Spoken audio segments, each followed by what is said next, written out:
সেদিন আমার মনটা ভীষণ খারাপ ছিল, তাই ভাবলাম যে লাইব্রেরিতে চলে যাই। কারণ লাইব্রেরি আমার একমাত্র জায়গা যেখানে আমি পড়াশোনা করে শান্তি পাই। রুমের মধ্যে আমার একদমই ভালো লাগে না, বেশিক্ষণ থাকতে পছন্দ করি না রুমের মধ্যে।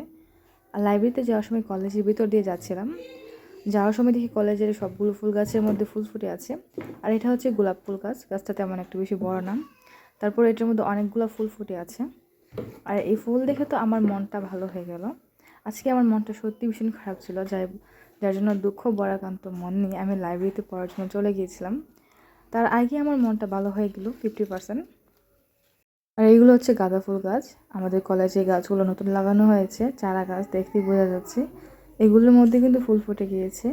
আর এগুলো দেখতে অনেক বেশি ভালো লাগছিল। আর তাই আমি যেখানেই ফুল দেখি না কেন, আমার ফুলের ছবি কিংবা ভিডিও ক্লিপ নিতেই হবে, কারণ ফুল আমি অনেক বেশি পছন্দ করি।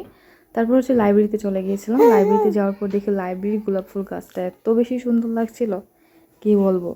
পুরোটা গাছ ফুল ফুটে গিয়েছিল, সবগুলো ফুলের কুলি ফুটে গিয়েছিলো। আর এত বেশি সুন্দর লাগছিল, আমার ক্যামেরা তেমন বেশি ভালো ছিল না, যার জন্য আমি ভালো করে দেখাতে পারি না, কিংবা ভিডিও হলে তেমন একটা ভালো লাগছে না। কিন্তু বাস্তবে অনেক বেশি সুন্দর লাগছিল, কারণ সবটা গাছের মধ্যে গোলাপ ফুল ছিল আর লাল টকটকে গোলাপ। আর এই গোলাপ ফুলগুলো কিন্তু অনেক বেশি সুন্দর।